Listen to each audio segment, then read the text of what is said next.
إن الحمد لله نحمده ونستعينه ونستغفره ونعوذ بالله من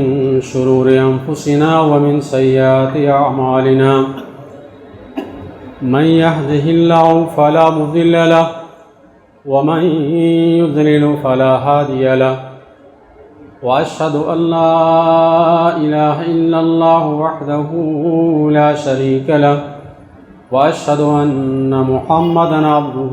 ورسوله أما بعد فأعوذ بالله من الشيطان الرجيم يا أيها الذين آمنوا اتقوا الله حق تقاته ولا تموتن إلا وأنتم مسلمون يا أيها الناس اتقوا ربكم الذي خلقكم من نفس واحدة وخلق منها رجالا كثيرا ونساء واتقوا الله الذي تساءلون به والأرحام إن الله كان عليكم رقيبا يا أيها الذين آمنوا اتقوا الله وقولوا قولا سديدا يصلح لكم أعمالكم ويغفر لكم ذنوبكم ومن يطع الله ورسوله فقد فاز فوزا عظيما أما بعد فإن أصدق الحديث كتاب الله وأحسن الحديث هدي محمد صلى الله عليه وسلم وشر الأمور محدثاتها وكل محدثة بدعة وكل بدعة ضلالة وكل ضلالة في النار۔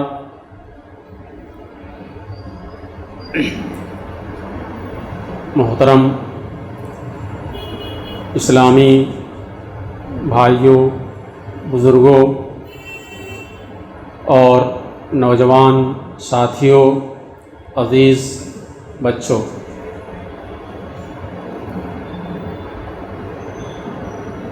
اللہ رب العزت نے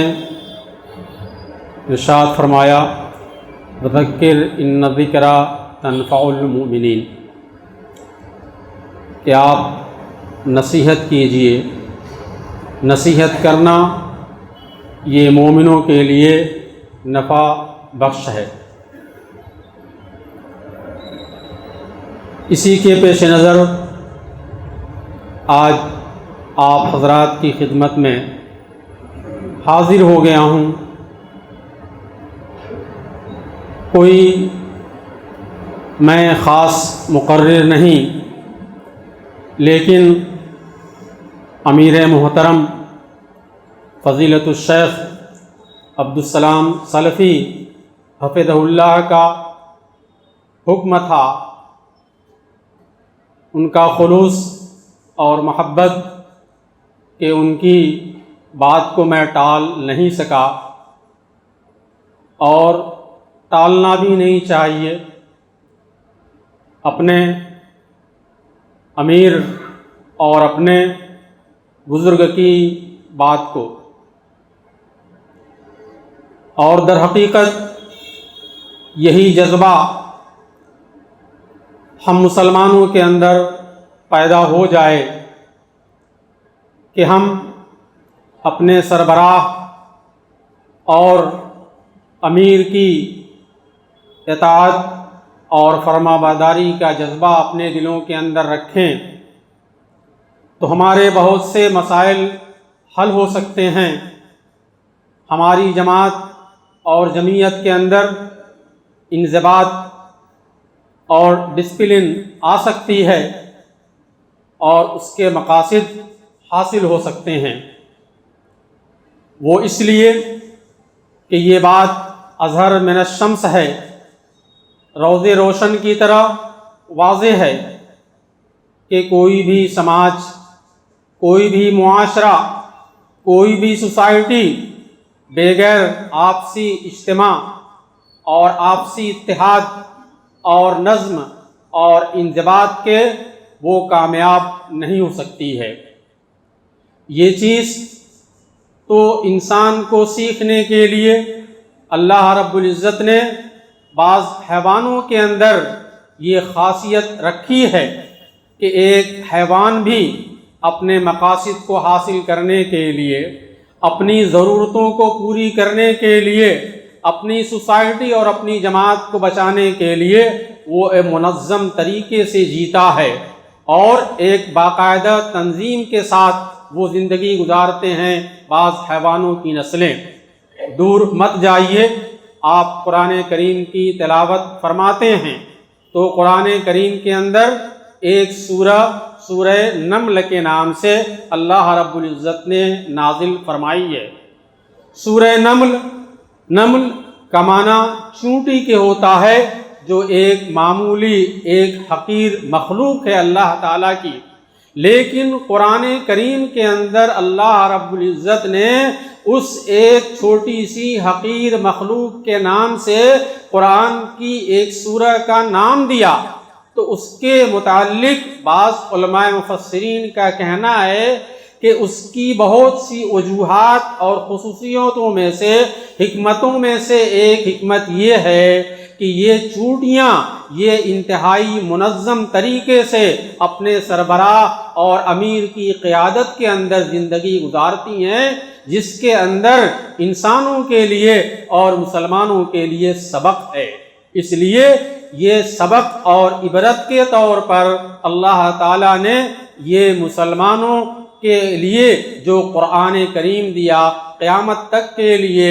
جو پیغام دیا، اس کے اندر ایک سورہ نمل کے نام سے موسوم کیا رکھی۔ تو بات یہ کہی جا رہی تھی کہ بغیر اجتماعیت کے، بغیر تعاون کے، اور جس کا حکم قرآن کریم کے اندر اللہ رب العزت نے جگہ بجگہ دیا ہے، اور رسول اکرم صلی اللہ علیہ وسلم نے بھی احادیث مبارکہ کے اندر اس کی بہت یہ تاکید فرمائی ہے کہ اجتماعیت مسلمانوں کے اندر ہونا چاہیے، اور ہمیں بہت سے شرعی احکام محض اسی لیے دیے ہیں، شرعی احکام کا مکلف بنایا ہے کہ ہمارے اندر اجتماعیت رہے۔ لیکن اجتماعیت کیسے رہے گی، اس کے لیے ہماری شریعت نے اصول بھی بیان کیے ہیں، اور انتہائی تفصیل کے ساتھ ہماری شریعت نے ہمیں اصول بتائے ہیں، اور انہی اصول میں سے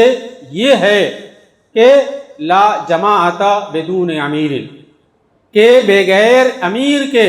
بغیر امارت کے اجتماعیت نہیں ہو سکتی ہے، اور امارت بھی باقی اسی صورت میں رہے گی، امارت کا تصور بھی اسی وقت رہے گا جب اس کی سمع و طاعت ہو، اس کی بات کو مانا جائے، سنا جائے اور اس پر عمل کیا جائے۔ اور اس بات کو اللہ رب العزت نے قرآن کریم کے اندر بہت ہی واضح طریقے پر بیان فرما دیا ہے۔ یا ایھا الذین آمنوا اطیعوا اللہ واطیعوا الرسول واولی الامر منکم، کہ اے ایمان والو، تم اللہ رب العزت کی اطاعت کرو، اللہ رب العزت کی فرما برداری کرو، واطیعوا الرسول، اور رسول کی فرما برداری کرو، واولی الامر منکم، اور تمہارے اندر جو اولو الامر ہیں، جن کے ہاتھوں میں تمہاری باغ ڈور ہے، جو تمہارے امراء ہیں، جو تمہارے سربراہ ہیں، جو تمہارے قائد ہیں، جو تمہارے پیشوا ہیں، ان کی اطاعت اور فرما برداری کرو۔ اس لیے کہ جب تم ان کی اطاعت اور فرما برداری کرو گے، ان کی بات کو مانو گے، تبھی تمہارے درمیان اجتماعیت رہے گی، ڈسپلن رہے گی، انضباط اور استقرار رہے گا، تمہارے درمیان انضباط اور استقرار رہے گا۔ یہ بہت افسوس کی بات ہے کہ تنظیم کے لیے، ڈسپلن کے لیے ہماری شریعت نے جو قواعد اور اصول بیان کیے ہیں، وہ قواعد اور اصول دنیا کی دوسری قوموں نے، دنیا کے دوسرے مذاہب نے اپنا لیا، اور انہوں نے آپس میں انتہائی کیا ہے بہتر تنظیم اور ڈسپلن قائم کی، لیکن المیہ یہ ہے کہ جس قوم کو، جس امت کو، جس ملت کو آسمان سے اصول ملے تھے، انہوں نے اس اصول کو پس پشت ڈال دیا، بالائے طاق رکھ دیا، اور وہ جماعت اور وہ امت آج اختلاف کا شکار ہے، انتشار کا شکار ہے، انارکی کا شکار ہے، اور اس طریقے سے زوال اور پستی اس کا مقدر ہے۔ یہ آج میں انہی اصول میں سے چند اصول کی طرف اختصار کے ساتھ آپ کی توجہ مبذول کرانا چاہتا ہوں۔ جو پہلا اصول یہ قرآن کریم کے اندر اللہ رب العزت نے بیان فرمایا وہ یہی کہ یا ایھا الذین آمنوا اطیعوا اللہ واطیعوا الرسول واولی الامر منکم، کہ رسول کے ساتھ ساتھ کہا کہ اولو الامر کی بھی اطاعت کرو، امراء کی اطاعت اور فرما برداری کرو۔ اور متعدد احادیث کے اندر اللہ کے رسول صلی اللہ علیہ وسلم نے یہ بات بیان فرمائی ہے کہ من یطع الامیر فقد اطاعنی ومن یعص الامیر فقد عصانی، کہ جس نے امیر کی اطاعت اور فرما برداری کی اس نے گویا میری اطاعت اور فرما برداری کی، اور جس نے امیر کی نافرمانی کی اس نے گویا میری نافرمانی کی۔ امیر سے مراد یہی نہیں ہے کہ جو کیا ہے یہ حاکم اعلیٰ ہو اور خلیفہ اعظم ہو، بلکہ جس سطح پر بھی ہمارے درمیان امارت قائم ہے، چاہے وہ ایک مسجد کی سطح پر ہو، چاہے ایک محلے کی سطح پر ہو، چاہے ایک شہر کی سطح پر ہو، چاہے ایک ضلع اور صوبے کی سطح پر ہو، چاہے ملکی سطح پر ہو، یہ جہاں بھی عمارت قائم ہے وہاں پر سربراہی ہے، تو ہمیں حکم ہے کہ ہم اس سربراہ کی اطاعت اور فرما برداری کریں، اس سے ہم اپنے کو باندھے رہیں، اس سے جڑے رہیں۔ اسی لیے اللہ کے رسول صلی اللہ علیہ وسلم نے فرمایا کہ من یطع الامیر فقد اطاعنی ومن یعص الامیر فقد عصانی، کہ جس نے امیر کی اطاعت کی اس نے میری اطاعت کی، جس نے امیر کی نافرمانی کی اس نے میری نافرمانی کی۔ اور امیر چاہے جیسا بھی ہو، اللہ رب العزت کی مشیت اور اس کے حکم سے ہمارا جو بھی امیر بنایا جائے، چاہے وہ ہمیں اس کی باتیں پسند ہوں یا اس کی باتیں پسند نہ ہوں، چاہے وہ کسی بھی قوم کا ہو، کسی بھی قبیلے کا ہو، کسی بھی خاندان کا ہو، یہ اس امیر کی اطاعت کا ہماری شریعت کے اندر حکم ہے۔ بہرحال چنانچہ مشہور حدیث ہے حضرت ارباض ابن ساریہ رضی اللہ تعالی عنہ کی، فرماتے ہیں کہ رسول اکرم صلی اللہ علیہ وسلم نے ہمارے سامنے ایک بلیغ اور انتہائی پرتاثیر خطبہ دیا، ایسا خطبہ دیا کہ جس سے ہمارے دل دہل گئے اور آنکھیں اشکبار ہو گئیں، آنکھوں سے آنسو آ گیا۔ ہم نے کہا اے اللہ کے رسول، شاید آپ کا آخری خطبہ ہے، آپ کا آخری خطبہ ہے، آپ اس دنیا سے رخصت ہونے والے ہیں، فاوصنا، آپ ہمیں وصیت کر دیجئے، آپ ہمیں کچھ وصیت کیجئے۔ اور یہ فطری بات ہے، طبیعی بات ہے کہ آخری وقت کے اندر آدمی کوئی وصیت کرتا ہے تو اس کے ماننے والے اس وصیت کو دانتوں سے پکڑ لیتے ہیں، حرز جان بنا لیتے ہیں، اپنے دل و جان سے اس کو مانتے ہیں اور قبول کرتے ہیں۔ اس وصیت کے اندر اللہ کے رسول صلی اللہ علیہ وسلم نے بہت سی باتیں کہی تھیں، ان کے اندر کہا تھا کہ تم کیا ہے ایک زمانہ آئے گا بہت زیادہ اختلاف دیکھو گے، تو ایسی صورت میں میری سنت اور خلفائے راشدین کی سنت کو لازم پکڑنا۔ اسی کے اندر جو بات میں کہنا چاہتا ہوں وہ آپ نے یہ بات کہی تھی وَعَلَيْكُمُ السَّمْعَ وَالطَّاعَةَ وَإِنْ أُمِّرَ عَلَيْكُمْ عَبْدٌ حَبَشِيٌّ، کہ تمہارے اوپر آپ غور کریں، رسول اکرم صلی اللہ علیہ وسلم اس دنیا سے رخصت ہو رہے ہیں، تشریف لے جا رہے ہیں، اپنی امت کو آخری وقت کے اندر وصیت کر رہے ہیں، کوئی معمولی بات نہیں ہے، کسی معمولی بات کی ایسے وقت کے اندر وصیت نہیں کی جاتی ہے۔ آپ نے قیامت تک کے لیے اپنی امت کو یہ پیغام دیا ہے کہ علیکم السمع والطاعہ، کہ تمہارے اوپر سمع و طاعت امیر کی بات کو سننا اور ماننا لازم ہے، واجب ہے، ضروری ہے، اگرچہ تمہارا امیر کیا ہے، کوئی حبشی غلام ہی کیوں نہ ہو، کالا کلوٹا غلام ہی کیوں نہ مقرر کر دیا جائے، لیکن پھر بھی اس کی بات تمہیں ماننا ہے اور قبول کرنا ہے اور اس کے ماتحت تمہیں رہنا ہے۔ یہ تو امیر کی حیثیت سے آپ نے بات کہی۔ اور دوسری حدیث کے اندر ہے، حضرت عبداللہ ابن عمر رضی اللہ تعالیٰ عنہ سے مروی ہے کہ بہر صورت امیر کی بات کو ماننا ہے، اس کی اطاعت اور فرما برداری کرنی ہے۔ اللہ کے رسول صلی اللہ علیہ وسلم نے فرمایا کہ علی المسلم السمع والطاعہ فیما احب وکرہ ما لم یؤمر بمعصیۃ، کہ ایک مسلمان کے اوپر اپنے سربراہ اور امیر کی سمع و طاعت فرض ہے۔ کن باتوں کے اندر؟ یا صرف ان باتوں کے اندر جو اس کے من کے مطابق ہو، اس کو پسند ہو؟ نہیں، کہا کہ فیما احب وکرہ، چاہے وہ بات اس کو پسند ہو یا اسے ناپسند ہو، دونوں صورتوں میں یہ امیر کی بات کو ماننا ہے۔ یہ پسند ہو تب بھی، ناپسند ہو تب بھی۔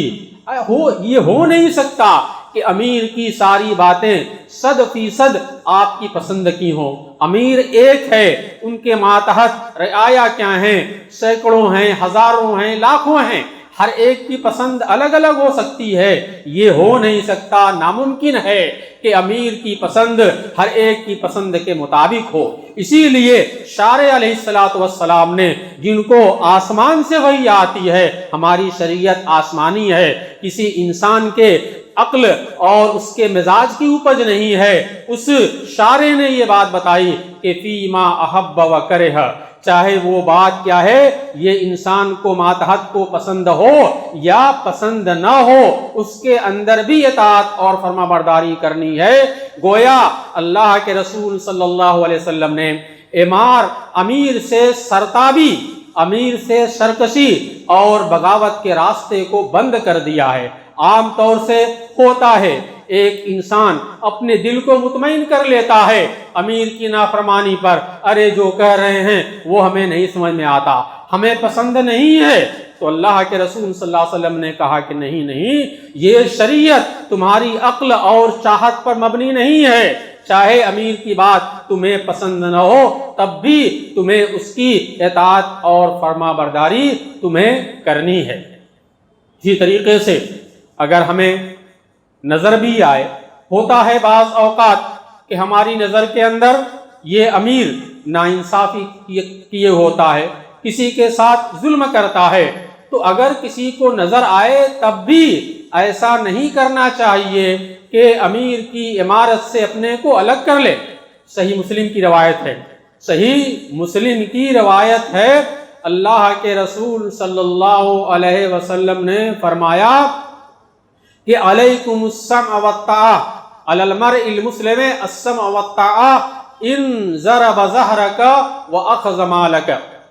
آپ غور کریں، کسی اور کے الفاظ نہیں ہیں، نبی اکرم صلی اللہ علیہ وسلم کے الفاظ ہیں جن سے ہم محبت کا دعویٰ کرتے ہیں، اور خاص طور سے اس مہینے میں اللہ کے رسول صلی اللہ علیہ وسلم سے ہم اپنی محبت اور عقیدت کا اظہار کرتے ہیں۔ اللہ کا شکر ہے کہ اللہ تعالیٰ نے ہمیں محبت اور آپ سے عقیدت کے اظہار کے لیے صحیح طریقہ بتایا، غلط طریقوں سے محفوظ رکھا۔ اس پر بھی ہمیں اللہ تعالیٰ کا شکر ادا کرنا چاہیے، اپنے علماء کرام کا شکر ادا کرنا چاہیے کہ انہوں نے آپ کو ایسی رہنمائی کی، کتاب و سنت کی، کہ آپ بدعتوں سے محفوظ رہے، غلط طریقوں سے محفوظ رہے۔ بہرحال وہ ایک دوسرا موضوع ہے، اس کی طرف میں نہیں جانا چاہتا۔ تو میں یہ کہہ رہا تھا کہ کسی اور کی بات نہیں ہے، یہ اللہ کے رسول صلی اللہ علیہ وسلم کی بات ہے۔ اللہ کے رسول صلی اللہ علیہ وسلم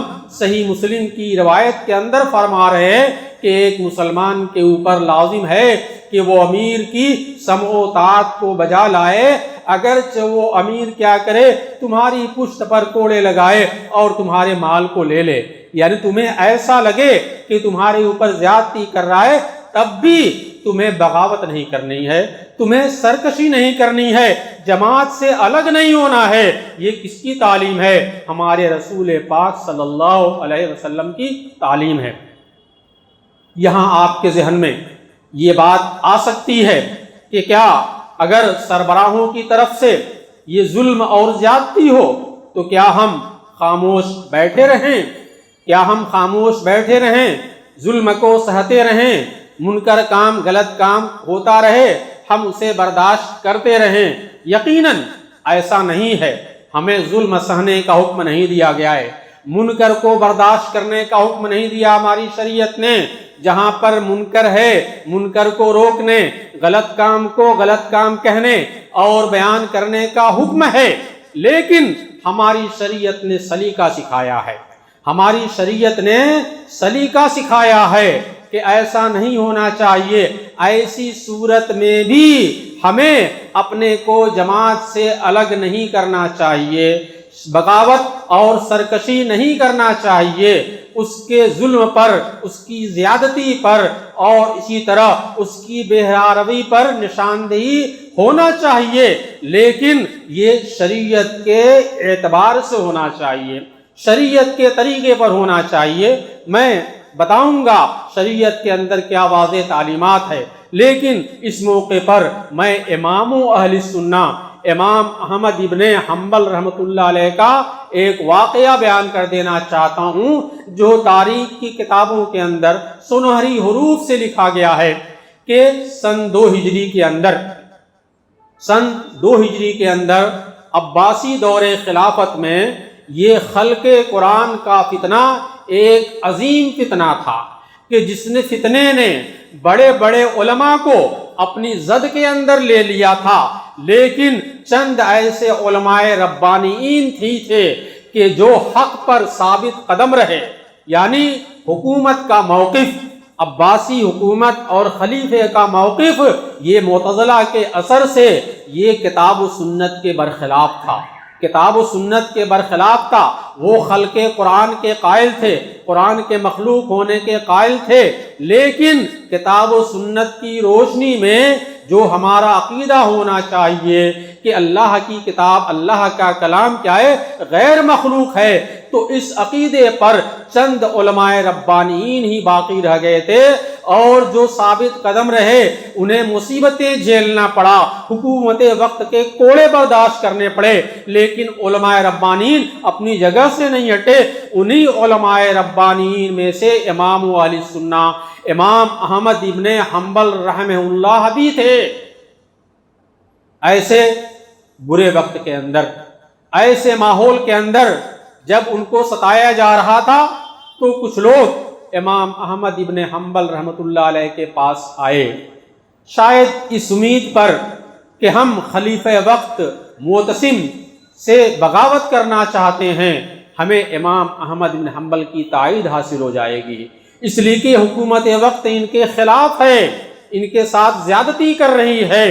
تو اس امید پر امام احمد ابن حنبل رحمۃ اللہ علیہ کے پاس آئے تھے، لیکن آپ قربان جائے امام احمد بن حنبل رحمۃ اللہ علیہ کی ثبات قدمی پر امام احمد ابن حنبل رحمۃ اللہ علیہ نے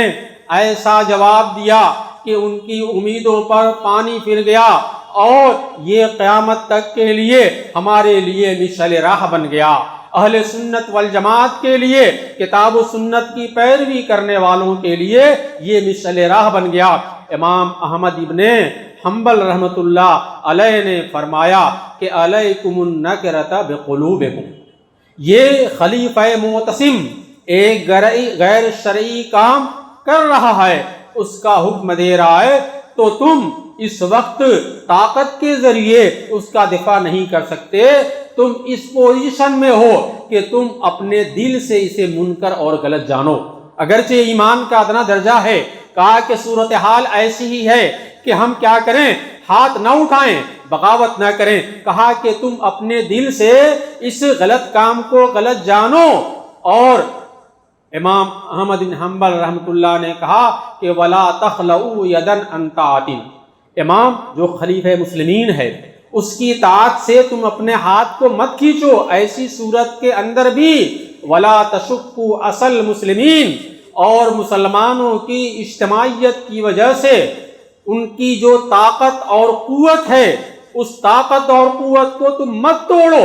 آپس میں اختلاف اور انتشار پیدا کر کے لا تشقوا اصل مسلمین، مسلمانوں کی اجتماعیت اور اتحاد کی وجہ سے جو طاقت ہوتی ہے وہ اختلاف اور انتشار کی صورت میں نہیں ہو سکتی۔ تم ایسی حرکت مت کرو، لا تشقوا اصل مسلمین ولا تسفكوا دماءكم ودماء المسلمین، اور نہ تو اپنے خون کو بہاؤ اور نہ مسلمانوں کے خون کو بہاؤ، بغاوت اور سرکشی کرو گے تو ناحق مسلمانوں ہی کا خون بہے گا۔ اور کہا کہ وانظروا عاقبۃ الامر، ارے تھوڑا انتظار کر لو معاملے کا انجام کیا ہوتا ہے، کیا ہمیں معلوم کہ انجام کیا ہوگا، انجام کیا ہوگا۔ ایسے موقع پر ایک عالم ربانی کا قول یاد آتا ہے جو اگر ہم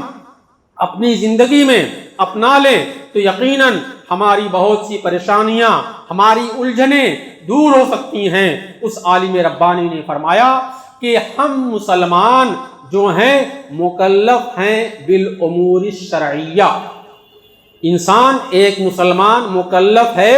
شرعی امور کا اور امور کونیہ کا مکلف نہیں ہے۔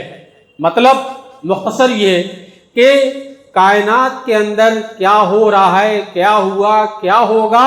یہ اللہ رب العزت کے امر، اس کے فیصلے اور مشیت کے تابع ہے، ہم اس کے مکلف نہیں ہیں۔ ہمیں معلوم نہیں کل کیا ہوگا، کوئی معاملہ پیش آیا اس کا انجام کیا ہوگا، ہمیں فکر نہیں کرنی چاہیے، اس لیے کہ ہمیں معلوم نہیں، ہماری قدرت میں نہیں ہے، ہمارے اختیار میں نہیں ہے، اس لیے ہم کائنات کے امور کے مکلف نہیں ہیں۔ کیا ہوگا، ہمیں شریعت نے جو حکم دیا ہے چاہے ماحول جیسا بھی ہے، ہر ماحول کے لیے شریعت کی رہنمائی موجود ہے۔ کہا کہ انتظار کر لو معاملے کا انجام کیا ہوتا ہے، اور کہا کہ وَاصْبِرُوا، صبر کرو ایسے حالات میں بھی، حَتَّى يَسْتَرِيحَ اور يُسْتَرَاحَ، چاہے تو وہی چلا جائے گا یا پھر تم کو راحت مل جائے گی۔ آپ دیکھیں کہ امام احمد بن حنبل رحمۃ اللہ علیہ نے کیسی مثال پیش کی، تو یہی حکم ہے شریعت کا۔ کیوں؟ اس امام کے نزدیک یہ اللہ کے رسول صلی اللہ علیہ وسلم کی وہ حدیث رہی جو حضرت ابو بکر رضی اللہ تعالی عنہ سے مروی ہے کہ اللہ کے رسول صلی اللہ علیہ وسلم نے فرمایا کہ اگر کوئی شخص اپنے امیر سے کوئی ناگوار چیز دیکھے تو صبر کرے، اپنے امیر سے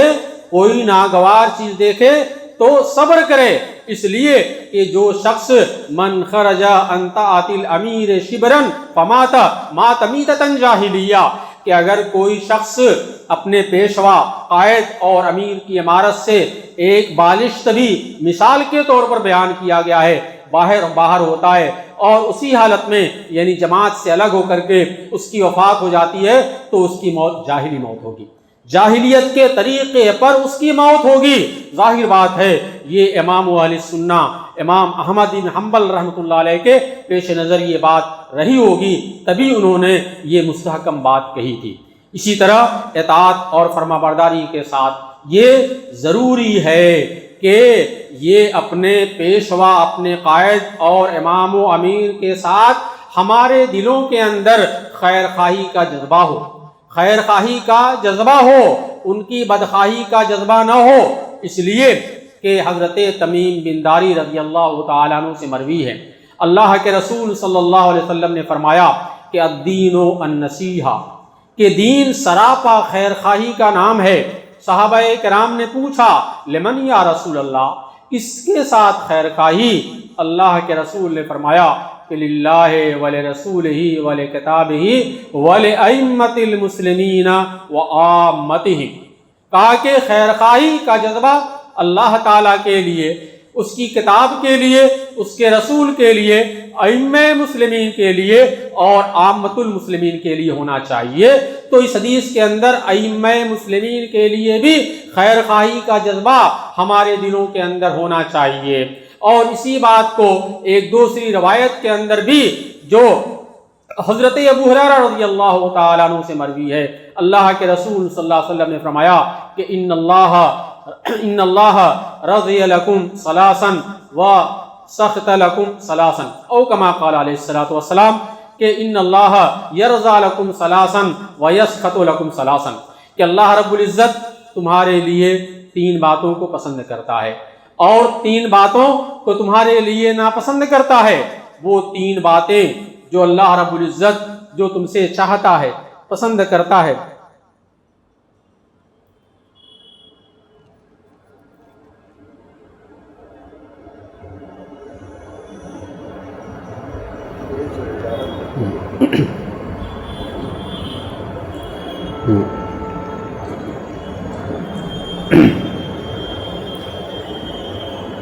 اس ابو ہریرہ رضی اللہ تعالیٰ عنہ کی حدیث میں اللہ کے رسول صلی اللہ علیہ وسلم نے فرمایا، اللہ کے رسول صلی اللہ علیہ وسلم نے فرمایا کہ تمہارے لیے 3 باتوں کو اللہ رب العزت پسند کرتا ہے۔ پہلی بات ان تعبدوا اللہ ولا تشرکوا بہ شیئا، کہ اللہ کی عبادت کرو اور اس کے ساتھ کسی کو شریک مت ٹھہراؤ۔ دوسری چیز فرمایا کہ وان تعتصموا جميعا ولا تتفرقوا، آپس میں یہ متحد اور متفق رہو، گروہ بندی کا، فرقہ بندی کا شکار مت بنو۔ تیسری چیز وَأَن تَنَاصَحُوا مَن وَاللَّهُ اللَّهُ أَمْرَكُمْ، کہ جس کو بھی اللہ تعالیٰ نے تمہارے امر کا ولی اور سرپرست بنایا ہے، تم اس کے ساتھ خیر خواہی کا جذبہ رکھو۔ میں نے شروع ہی کے اندر کہا کہ ولایت اور امارت چاہے وہ جس سطح پر ہو، صرف حاکم اعلیٰ کے لیے نہیں ہے۔ اسی روایت سے معلوم ہوتا ہے کہ من واللہ امورکم، کہ تمہارے امور کا، چاہے وہ امر چھوٹا ہو، چاہے وہ مقامی سطح پر ہو، چاہے اس سے بڑا ہو، چاہے کسی بھی سطح پر ہو، اللہ تعالیٰ نے والی بنایا ہے، اس کے ساتھ خیر خواہی کرو۔ اور اس کی مزید وضاحت دوسری احادیث سے بھی ہوتی ہے کہ اللہ کے رسول صلی اللہ علیہ وسلم یہ کوئی بھی فوج کی ٹکڑی، کوئی بھی لشکر بھیجتے تو اس کا امیر مقرر کرتے اور اس امیر کی سمع و طاعت کا حکم دیتے تھے۔ تو یہ صرف خلیفہ وقت کے لیے نہیں ہے، حاکم اعلیٰ کے لیے نہیں ہے۔ اللہ کے رسول صلی اللہ علیہ وسلم جو بھی جماعت تشکیل دیتے اس کا ایک امیر مقرر کرتے تھے، چاہے وہ حج کے لیے ہی کیوں نہ آپ نے امیر مقرر کیا ہو، یا اسی طریقے سے نماز کے اندر دیکھ لیں، مصلیان کا ایک امام ہوتا ہے، ایک امیر ہوتا ہے۔ اللہ کے رسول صلی اللہ علیہ وسلم فرمایا کہ انما جعل الامام لیؤتم بہ، کہ امام اسی لیے بنایا گیا ہے، وہ نماز میں کا امیر اسی لیے بنایا گیا ہے لیقتدی بہ، تاکہ اس کی اقتداء کی جائے، تاکہ اس کی پیروی کی جائے۔ تو امامت، امارت چاہے جس سطح پر بھی ہو، اس کی سمع و طاعت کا حکم ہے۔ آپ جنگوں کے اندر جس جنگ میں خود شریک نہیں ہوتے، چاہے وہ کسی کو بھی امیر بنائیں۔ آپ نے آخری وقت کے اندر حضرت اسامہ بن زید رضی اللہ تعالیٰ عنہ کو امیر بنایا تھا، جو آپ کے آزاد کردہ غلام تھے۔ اس لشکر کے اندر حضرت ابو بکر رضی اللہ تعالیٰ عنہ جیسے، حضرت عمر رضی اللہ تعالیٰ عنہ جیسے صحابہ کرام، اجلہ صحابہ کرام موجود تھے، لیکن ان کو بھی حضرت اسامہ بن زید کی سمع و طاعت کا حکم دیا تھا، ان کی بات کا ماننے کا حکم دیا تھا۔ تو یہ بات اور یہ سوال کہاں سے پیدا ہوتا ہے کہ صرف حاکم اعلیٰ اور خلیفہ وقت کے لیے ہے؟ کیا وہ احادیث آپ کے سامنے نہیں ہیں کہ چاہے سفر ہو چاہے حضر ہو، اللہ کے رسول صلی اللہ علیہ وسلم کے نزدیک جماعت کا تصور ہی نہیں ہے بغیر امیر کے؟ آپ نے فرمایا کہ اگر سفر کے اندر 2 آدمی 3 آدمی بھی ہوں تو اپنا ایک امیر منتخب کر لیں۔ کیوں امیر منتخب کریں؟ امیر اسی لیے کہ وہ کوئی فیصلہ کرے تو اس کی بات کو مانیں، اس کی سربراہی کو قبول کریں۔ جب 2 اور 3 آدمی کا کوئی امیر ہو تو اس کی سمع و طاعت کا حکم ہے، تو اس سے بالکل یہ بات روشن کی طرح واضح ہے کہ یہ امیر کی یہ کیا ہے، سمع و طاعت ہونی چاہیے۔ اس لیے کہ بغیر سمع و اطاعت کے یہ ڈسپلن اور انضباط اور استقرار کسی بھی جماعت کے اندر نہیں ہو سکتا ہے۔ وہی تو بات میں نے شروع کے اندر کہی کہ دوسری قوموں نے ہماری یہ شریعت کے اصول کو اپنا لیا اور انہوں نے اپنے اندر باقاعدہ مضبوط تنظیمیں قائم کی، اور آج وہ تعمیر و ترقی کی راہ میں ہم سے بہت آگے نکل گئے ہیں۔ لیکن بدقسمتی ہے، المیہ ہے کہ آج ہم ان اصولوں پر اعتراضات کر رہے ہیں جو ہماری شریعت نے دیا، بجائے اس کے کہ اپنائیں ان پر اعتراضات ہوتے ہیں۔ تو میں یہ بات کہہ رہا تھا کہ ہر سطح پر امیر چھوٹا ہو بڑا ہو اس کے لیے ہے تو اس کے لیے خیرخواہی کا جذبہ ہونا چاہیے۔ امیر کے لیے خیرخواہی کا جذبہ یہ ہے کہ سارے نیک کاموں میں اس کا تعاون کیا جائے، سارے نیک کاموں میں اس کا تعاون کیا جائے۔ ہاں یہ بات بھی ہے کہ اگر اس سے کوئی غلطی ہو رہی ہے، انسان ہے، کوئی فرشتہ نہیں ہے، معصوم نہیں ہے، ہر انسان سے کچھ نہ کچھ غلطیاں ہوتی ہیں، بشر ہے، انسان ہے، بشری تقاضے کے مطابق سب سے غلطی ہوگی، ہم سے بھی ہو سکتی ہے، آپ سے بھی ہو سکتی ہے، لیکن المؤمن للمؤمن مرآۃ، کہ ایک مومن دوسرے مومن کے لیے آئینہ ہے۔ یہ اگر امیر سے سربراہ سے کوئی غلطی ہوتی ہے تو اس کی نشاندہی ہونی چاہیے، اس کی نشاندہی ہونی چاہیے۔ لیکن نشاندہی کیسے ہونی چاہیے؟ نشاندہی کا حکم ہماری شریعت دیتی ہے، لیکن ہماری شریعت نے اس کا طریقہ بھی بتایا ہے۔ ایسا نہیں ہے کہ ہماری شریعت نے اس کو یوں ہی چھوڑ دیا ہے فتنہ اور فساد پیدا کرنے کے لیے۔ یہ ایک انتہائی نازک اور حساس مسئلہ ہے، اسے ہر ایک شخص کو سمجھنا چاہیے کہ ایک چھوٹے کی جانب سے بڑے کی غلطی کی نشاندہی اور بڑے کو غلطی پر ٹوکنا کیسے ہونا چاہیے، کیسے ہونا چاہیے؟ یہ ہوتا یہ ہے کہ بہت سے لوگ اپنی حق گوئی اور بے باکی اور جرأت مندی کے اظہار کے لیے کہتے ہیں کہ میں تو فلاں کے سامنے یہ بات کہہ دی، فلاں برملا نے میں نے یہ بات کہہ دی۔ کیا یہ شرعی طریقہ ہے؟ شریعت، کیا آپ تصور کر سکتے ہیں ہماری شریعت جو اجتماعیت کو قائم کرنے کے لیے، انسانیت کی خیر و بھلائی کے لیے، ہر طرح کے فتن و فساد کو فروغ کرنے کے لیے آئی ہے، ہمیں اس بات کا حکم دے سکتی ہے کہ ہم فتن و فساد پھیلائیں؟ یقیناً نہیں، ہرگز نہیں۔ اور ہم سہارا لیتے ہیں کہ اللہ کے رسول صلی اللہ علیہ وسلم نے فرمایا کہ افضل الجہاد کلمۃ حق عند سلطان جائر، کہ ایک ظالم حکمراں کے سامنے حق بات کہنا سب سے بڑا جہاد ہے۔ اور اسی حدیث کا سہارا لے کر کے ہم ہر سطح پر اپنے امیر اور پیشوا کے سامنے بہت سے لوگ کیا ہیں، یہ بھدے انداز سے، غلط انداز سے ان کی بشری تقاضوں کے مطابق غلطیوں کو ٹوکتے ہیں اور لوگوں کے سامنے اس کی تشہیر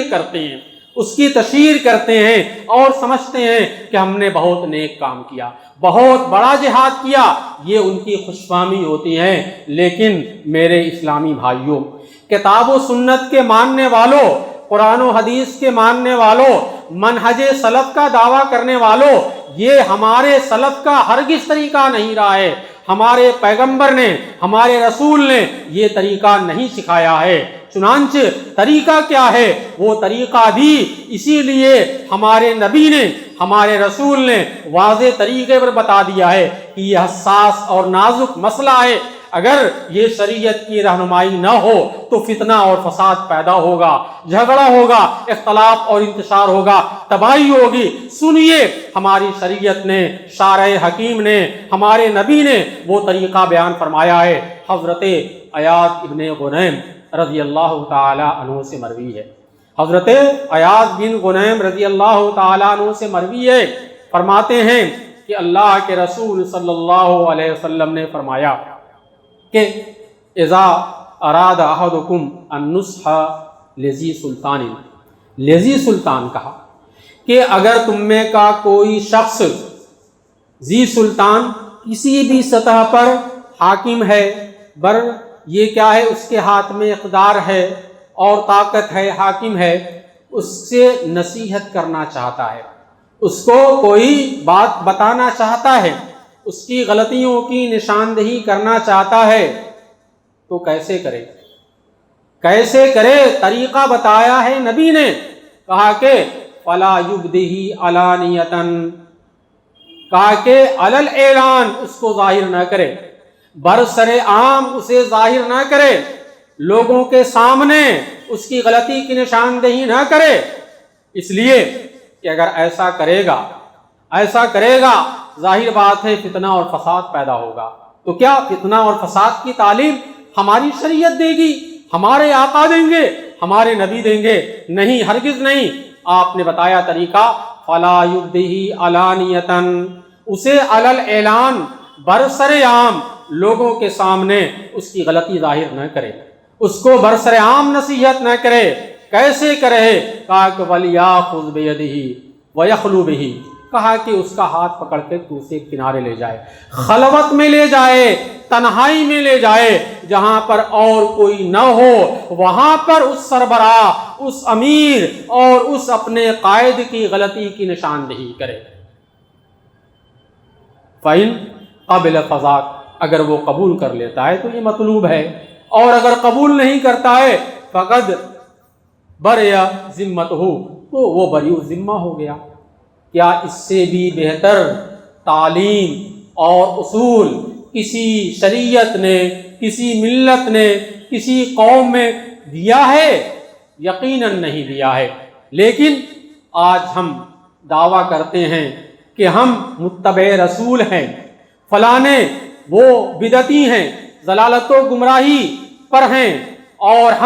ہم نبی کے سچے کیا ہیں، نبی سے سچی محبت کرنے والے ہیں، سچے پیروکار ہیں۔ کیا آج ہم اس طریقے کو اپناتے ہیں؟ نہیں اپناتے۔ یہی تو پیمانہ ہے، قُلْ إِن كُنتُمْ تُحِبُّونَ اللَّهَ فَاتَّبِعُونِي يُحْبِبْكُمُ اللَّهُ، کہ اگر اے نبی کہہ دیجئے کہ اگر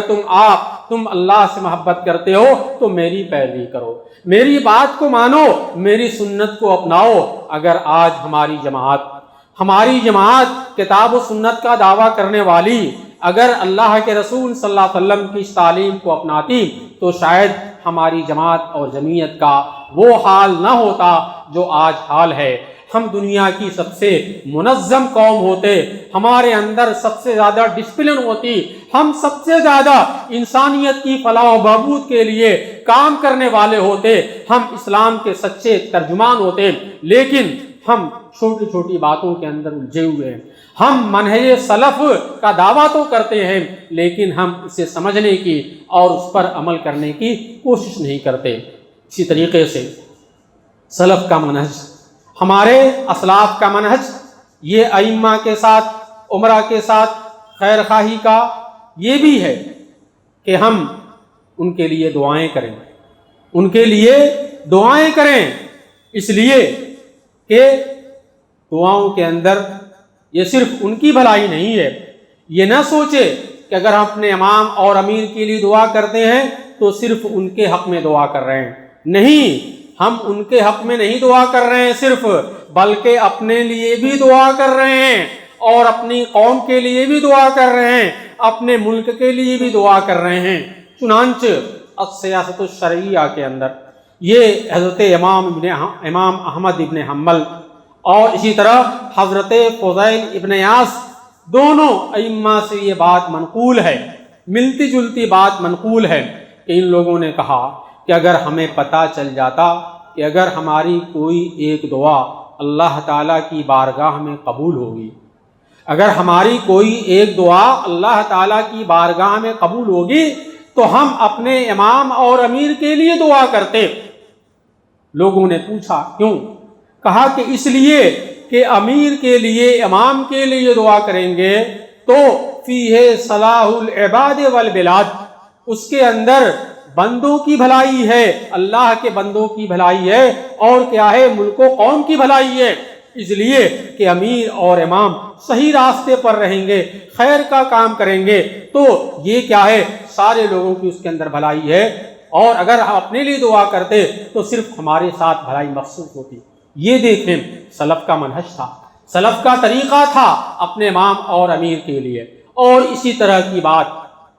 یہ کتاب السنہ کے اندر ابو محمد البربہاری رحمت اللہ نے بھی کہی اسی طرح کی بات کہ اگر تم دیکھو کسی شخص کو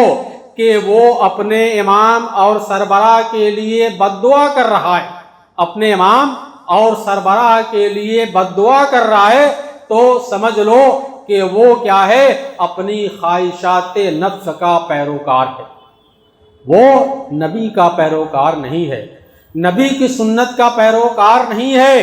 جو شخص اپنے امام اور سربراہ کے لیے بد دعا کر رہا ہے تو سمجھ لو کہ وہ اپنی خواہش نفس کا پیروکار ہے۔ اور اگر کسی کو دیکھو کہ وہ اپنے امام اور سربراہ امیر کے لیے دعا کر رہا ہے فَاعْلَمُوا أَنَّهُ مُتَّبِعُ السُّنَّةِ، تو جان لو کہ وہ متبع سنت ہے، سنت کا پیروکار ہے۔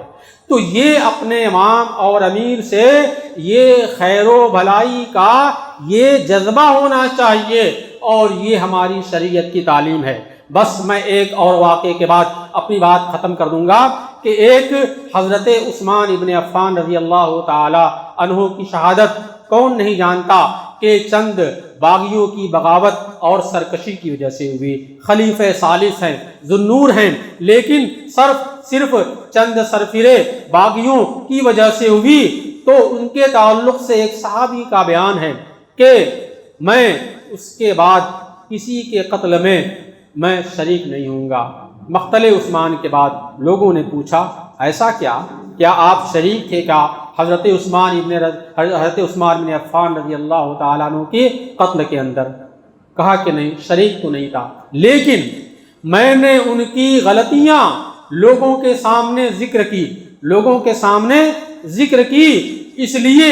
یہ اس کی وجہ سے لوگوں کو حوصلہ ملا حضرت عثمان ابن عفان رضی اللہ تعالیٰ عنہ کی شہادت کا، اس لیے اس ناحیے سے میں اس کے اندر شریک ہوں، اب میں ایسا نہیں کروں گا۔ ایک صحابی کا یہ احساس ہے کہ ایک امیر سربراہ کی غلطیوں کی اور تشہیر کرنے سے، برسر عام کرنے سے کتنا بڑا فتنہ پیدا ہوتا ہے۔ اس لیے علماء کرام نے لکھا ہے کوئی ایسی بات اپنے عمرا